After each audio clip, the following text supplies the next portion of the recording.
আজকে আবার আপনার কাছে একটা প্রশ্ন, যে আল্লাহ সুবহানাহু ওয়া তাআলা তার তাওহীদের প্রতি আমাদের ঈমান আনা, এটি হচ্ছে ঈমানের মূল বিষয়, মূল ইসলামের দাবি। মূল বিষয়, জীবনের সকল ইবাদতের মূল বিষয়। কিন্তু অনেক ক্ষেত্রে আমরা অনেক কিছু করে থাকলেও দেখা যায় যে আল্লাহ সুবহানাহু ওয়া তাআলার অবস্থান সম্পর্কে আমরা জানি না। সন্দিহানে রয়েছি, জানি না, স্পষ্ট নয়। অথচ আল্লাহ সুবহানাহু ওয়া তাআলা তা আমাদেরকে স্পষ্ট করে দিয়েছেন। তা আল্লাহ রাব্বুল আলামিন কোথায়? আমরা অধিকাংশই, অনেক মুসলিম সমাজ বিশ্বাস করে থাকে তিনি সসত্তায় সর্বত্র বিরাজমান। বিষয়টি আপনি একটু আমাদেরকে কোরআন ও সুন্নাহর আলোকে জানাবেন। আলহামদুলিল্লাহ ওয়াসসালাতু ওয়াসসালামু আলা রাসূলিল্লাহ ওয়া বা'দ। অত্যন্ত জরুরি প্রশ্ন এবং খুবই একটি বিষয় যেটা জানা সকল মুমিন মুসলিমের উপরে ফরজ। কারণ যে মাবুদ রব্বুল আলামিনের ইবাদত করলাম তিনি কই থাকেন এটা যদি না জানি তো কি ইবাদত করলাম সারা জীবন ধরে। একজনকে যখন কেউ জানে তখন খোঁজ নেয় তা উনি থাকেন কোথায়, ওনার ঠিকানা কি। জি। এখন সারা জিন্দেগি ভরে মাহবুদের সাথে সম্পর্ক কিন্তু উনি কই থাকেন এটাই জানি না। কোন নাউজুবিল্লাহ মিন মানুষকে যালিক। যদি তার এটা কেমন ঠিকানা কথা? সম্পর্কে জিজ্ঞাসা না করা হয়, তাহলে যেন তার প্রতি গুরুত্ব নাই। এটা গুরুত্ব দেওয়া হলো না। তো এখানে তো আল্লাহ তাআলা নিজের অবস্থানটা তিনি বলেছেন সমগ্র কোরআনেই। একজন বড় আলেম দ্বীন বলেছেন যে কোরআনে আমরা খুঁজলে 1000 আয়াত পাবো যে আল্লাহ তাআলা বলেছেন যে আমি কেবলই আকাশের উপরে, আরশের উপরে, ঊর্ধ্ব জগতে, অ্যাবসলিউটলি নিরঙ্কুশ ভাবে তিনি সবার ঊর্ধ্বে, সবার ঊর্ধ্বে। তো এই বিশ্বাসটা এত বড় জরুরি যে এই বিশ্বাসটা আল্লাহ সব জায়গায় আছেন, বা কেউ বলে ঈশ্বর সব জায়গায় আছে, বা গড সব জায়গায় আছেন, ঈশ্বর সর্বত্র সকল কিছুতে বিরাজমান ও পরিব্যাপ্ত, এটা কিন্তু বেদ পুরাণে লেখা আছে, বেদ পুরাণের বিশ্বাস। এইটা কারা তৈরি করেছে? এটা আবু আমিনা বেলাল ফিলিপস, তার একটা বই আছে, বইটার বাংলা অনুবাদ হয়েছে তাওহীদের মৌল সূত্রাবলী।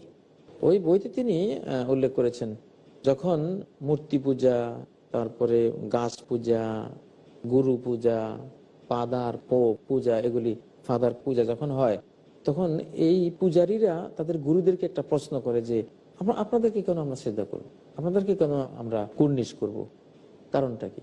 তখন ওরা চিন্তা করলো যে এটা তো একটা সদুত্তর দিতে হবে, এই পাবলিককে বুঝাবো কি দিয়ে। তখন তারা পরামর্শ করে বলে দিল যে আমাদেরকে এই জন্য সিজদা করবা যে আমাদের ভিতরে ঈশ্বর নিজে থাকেন। নাউজুবিল্লাহ মিন যালিক। এই যে আল্লাহ সর্বত্র বিরাজমান থাকা, এই কথাটা দিয়েই কিন্তু সৃষ্টিকে পূজা করার রাস্তা তৈরি করা হয়েছে। কারণ এখন বলে যে তুমি ওনাকে সিজদা করেছো, সমস্যা নেই, ওনার ভিতরে তো আল্লাহ আছেন। একজন পীরকে সিজদা করে বলে আরে পীরের ভিতরে তো আল্লাহ আছেন। আর ব্রাহ্মণকে সিজদা করে বলা হয় যে ব্রহ্মা আছে তার ভিতরে, সমস্যা কি? নাউজুবিল্লাহ মিন যালিক। এই জন্য অ্যাবসলিউটলি আমাদের নিরঙ্কুশ ভাবে এটা বিশ্বাস করতে হবে যে আল্লাহ তাআলা কুল মাখলুকাতের উপরে। কিতাব তাওহীদের মধ্যে যেটা সালেহ আল ফওজান তিনি ব্যাখ্যা করেছেন, ওখানে অনেকগুলি হাদিস দিয়ে যেটা একেবারে সার কথা যে এই জমিনের উপরে হলো 7 আকাশ, 7 আকাশের উপরে হলো আল্লাহর কুরসি, আল্লাহর কুরসির উপরে হলো সেই মহাসাগর, যে মহাসাগর কুরসির চেয়ে বিশাল, বিশাল মহাসাগর, 500 বছরের রাস্তা, সেই মহাসাগরের উপরে হলো আল্লাহর আরশ। তাহলে আল্লাহ কত কত ঊর্ধ্বে আমাদের থেকে, সুবহানাল্লাহ। তো সেই ঊর্ধ্বের আল্লাহকে সর্বত্র বিরাজমান বলে বিশ্বাসটা দেওয়া হয়েছে নিজেদেরকে মাবুদ বানাবার স্বার্থে। এটা মারাত্মক ধরনের একটা ষড়যন্ত্র, আল্লাহর বিরুদ্ধে ষড়যন্ত্র। তো আসলে যখন 200 হিজরিতে বা 8ম শতাব্দীতে যখন বেদ পুরাণ বইগুলো বাগদাদে আরবি ভাষায় অনুদিত হলো, অনুবাদ করা হলো, তখন এই কথাগুলো আরবরা জানলো, এই কথাগুলো ওরা জানলো।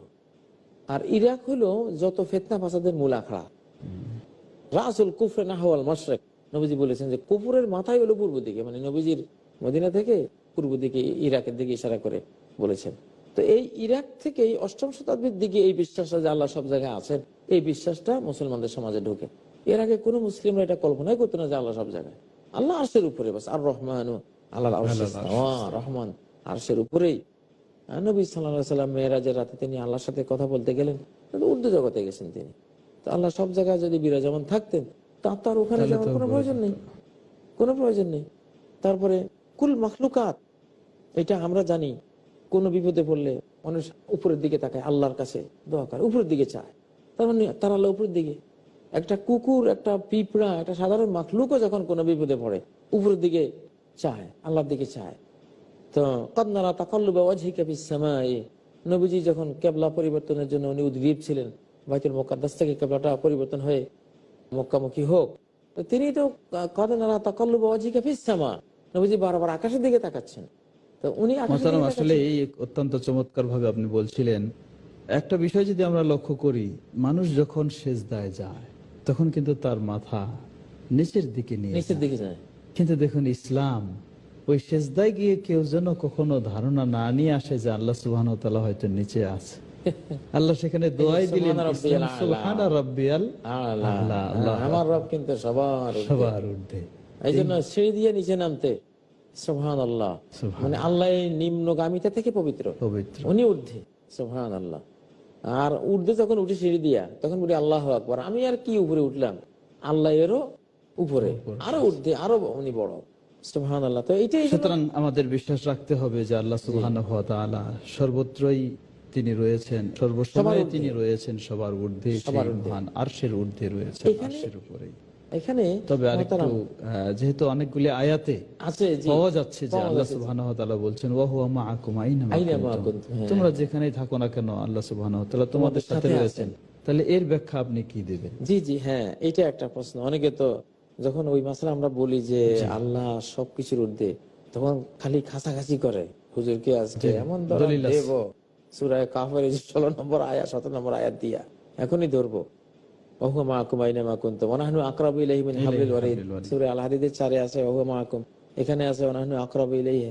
তো এগুলি জব কি? আসলে এই জাতীয় সব জায়গাতেই আল্লাহ আয়াতটি শুরু করেন সাধারণত ইলমের কোনো কথা দিয়ে, ওয়া না'লামু মা তুওয়াসওয়িসু বিহি নাফসু ওয়া নাহনু আকরাব, আল্লাহু না'লামু বলে তারপরে আকরাব, আল্লাহ নিজেই জবাব দিয়ে দিয়েছেন, হয় আগে অথবা পরে। হ্যাঁ, জবাব দিয়েছে। তার মানে এটা হলো ইলমি ব্যাপার, যে আমি আরশের উপরে থেকেও জানি, তোমার জীবন শিরায় থাকলে যেরকম জানতাম, আরশের উপর থেকে আমি তোমাকে সেরকম জানি কি জানি। ভিতরে তুমি বলো। আমার কাছে নিকট দূর সব সমান, তোমার কাছে না দূর, দূর হলে তুমি জানো না, কাছে হলে জানো না, আমার কাছে দূরও নাই নিকটে সব এক সমান।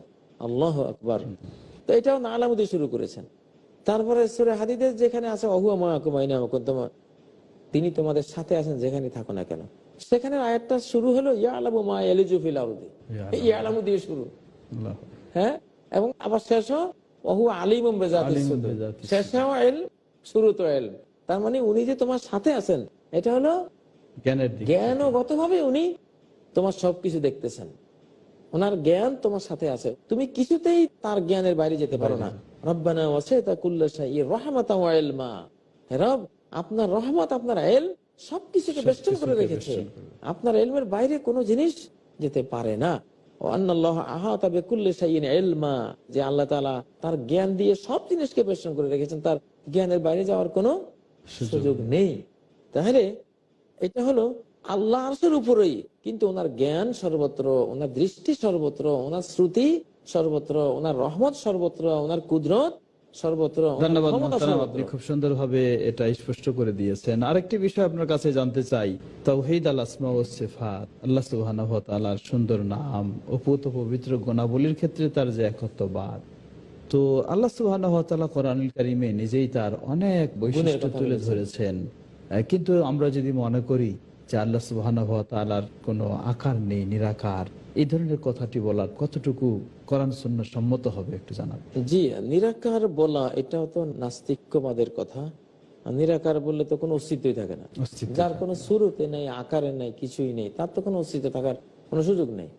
তো এটা কিন্তু মারাত্মক কথা, এটা কোনো মুসলিম বিশ্বাসের কথা নয়। মুসলিম বিশ্বাসের কথা হইলো, যেমন সহিহ বুখারীতে আসে, ফায়াতিহিম ফি সূরাতিহিল্লাতী ইয়ারিফুনাহু ফিহা, হাসর অধ্যায়ে সহিহ বুখারীতে হাদিসটা, যে আল্লাহ তাআলা তার সূরত নিয়ে আসবেন, নিজস্ব আকৃতিতে তিনি মুমিনদের সামনে আসবেন। আমরা আশা করি আমরা আল্লাহকে দেখবো ইনশাআল্লাহ। আল্লাহ ঈমান নিয়ে আমাদের মৃত্যুবরণ করুন। তো এবং আল্লাহকে দেখা হইলো সবচেয়ে বড় নিয়ামত। আল্লাহু আকবার। জান্নাতীদের সবচেয়ে বড় নিয়ামত। কারণ আল্লাহকে দেখলে, আল্লাহর রূপ দেখে, আল্লাহ সৌন্দর্য দেখে, কিসের আর কিসের সৌন্দর্য আর কিসের রূপ লাবণ্য সব ভুলে যাবে মানুষ। আল্লাহর রূপ সৌন্দর্য এত বেশি। তো আল্লাহ হাসরের ময়দানে তার ওই সূরতে আসবেন, যে সূরতে দেখে মুমিনরা আল্লাহকে চিনবে যে হ্যাঁ ইনি আমাদের আল্লাহ। ধন্যবাদ মুহতারাম, অনেক সুন্দর কথা বলছিলেন। আবার আপনার কাছে ফিরে আসব, একটু ছোট্ট বিরতিতে আমরা যাচ্ছি। সুপ্রিয় দর্শক শ্রোতা, আমরা এ পর্যায়ে একটু ছোট্ট বিরতিতে যাচ্ছি। আশা করি আপনারা সকলেই ধৈর্য সহকারে অপেক্ষা করবেন। ইনশাআল্লাহ বিরতির পরে আবার আমরা এই মূল্যবান তথ্যবহুল কথাগুলি শুনবো ইনশাআল্লাহ। আসসালামু আলাইকুম রহমতুল্লাহি ওবরাকাতুহ। আসসালামু আলাইকুম রহমতুল্লাহি ওবরাকাতুহ। সুপ্রিয় দর্শক শ্রোতা, ছোট্ট বিরতির পর আবার আমরা আপনাদের সামনে ফিরে এসেছি। জি মুহতারাম, যেই জি, আপনি বিষয়টি যেটা আপনি বলেছিলেন বর্ণনা দিচ্ছিলেন যে আল্লাহ সুবহানাহু ওয়া তাআলা আসলে নিরাকার না, আসলে তার কোনো আসলে সুস্পষ্ট এই নিরাকার কথাটা এক ধরনের মোশরিক আর হিংসুক মানুষেরা বানিয়েছে, যে আমাদেরকে আমাদের আল্লাহ থেকে বঞ্চিত করার জন্য, বঞ্চিত করা। যে আল্লাহ দিদারের জন্য জীবন ভরে অপেক্ষা আছি। নবী দোয়া শিখিয়েছেন যে ওয়াসালুকা লাযযাতান নাযারি ইলা ওয়াজহিকা, যে সহিহ হাদিস হিসনুল মুসলিমের মধ্যে তো এই দোয়াটা আছে, আমার সহিহ সূত্রে বর্ণিত আছে, যে আপনার চেহারার দিকে তাকাবার যেই আনন্দ আল্লাহ, আল্লাহ এই আনন্দ আমাদেরকে দেন। নবীজি সবসময় দোয়া করতেন উজুহু ইয়াওমাইজিন নাযিরা ইলা রাব্বিহা নাযিরা। সূরা আল কিয়ামা যেটা আল্লাহ বলেছেন যে কত চেহারা সেদিন হৃষ্টপুষ্ট হয়ে যাবে, যেহেতু তারা তাদের রবের চেহারার দিকে তাকাবে। তো আল্লাহ মুহতারাম, আসলে একটা বিষয় আশ্চর্য মনে হয়, একই বইতে দেখবেন যে আল্লাহর দিদারের প্রতি ঈমান আনতে হবে, ঈমান আনা হচ্ছে, হ্যাঁ, আবার সেই বইতে আপনি পাবেন নিরাকার। যে আল্লাহ নিরাকার। এটা কেমন সাংঘর্ষিক কথা মনে হয় আমার কাছে। আপনি একটু এই বিষয়টা জি জি জি, স্পষ্ট করে আসলে দিবেন। এটা আসলে চিন্তা করে নাই আর কি যারা এটা লিখেছে, তার একটু এটা তো কমন সেন্সের কথা, যে নিরাকার জিনিস দেখবো কেমনে হবে? দেখবো কেমন? আমি কি দেখতে চাই? তার একটা লোকের সম্বন্ধে যে আমি জানি তার চেহারা নাই, আর সব আছে তার চেহারা কিচ্ছু নেই নেই, তার। তো আমি বা তার কিছুই নেই, তো আমি কি দেখতে যাবো সেখানে? কি আশ্চর্য কথা! আশ্চর্য। তো আসলে কোরআনে তো আল্লাহ বলছেন যে ওয়ায়াবকা ওয়াজহু রাব্বিকা যুল জালালি ওয়াল ইকরাম, তোমার রবের চেহারা এটা চিরস্থায়ী। অবশ্যই। অথবা ইয়াদুল্লাহি ফাওকা আইদিহিম, আল্লাহর হাত তাদের হাতের উপরে আছে। অথবা ফাইন্নাকা বিআইয়ুনিনা, তুমি আমার চোখের সামনে আছো। বা ওয়াসি'a কুরসিয়্যুস সামাওয়াতি ওয়াল আরদ, তার যে পা রাখার জায়গা, মাওদিউল কাদামাইন, ইবনে আব্বাস কুরসি তাফসীর করেছেন আল্লাহ তাআলার পা রাখার জায়গা এটা এত বড় যে আসমান জমিন সব রাখলেও এটা জায়গা শেষ হবে না। আল্লাহু আকবার। তো এই যে আল্লাহ তাআলা নিরাকার নামে যে কুফরি বিশ্বাসটা করা হয়, এটা তো ডাইরেক্ট কোরআন হাদিস একবারে ইসলামের মূল শিক্ষার বিপরীত, মূল আকীদার একেবারে পরিপন্থী। তো এটা এক ধরনের নাস্তিক্যবাদ, আল্লাহর অস্তিত্ব অস্বীকার করা শামিল। তাতিল, যে শিরক তাতিল, যেটা যে আল্লাহর কোনো কিছুই নাই, তো এই জন্য কিছুতেই তো এই বিশ্বাস করা যাবে না। তাহলে আল্লাহ আমরা সুবহানাহু ওয়া তাআলার অবশ্যই আকার রয়েছে, অবশ্যই আকার আছে, কিন্তু আমরা জানি না। সেটা জানি না। সেটা আল্লাহ সুবহানাহু ওয়া তাআলাই জানেন। জি, কারোর সাথে তুলনাও নয় এবং আমরা জানি না। আল্লাহর আকারকে কোনো কিছুর সাথেই তুলনা করা যাবে না। জি।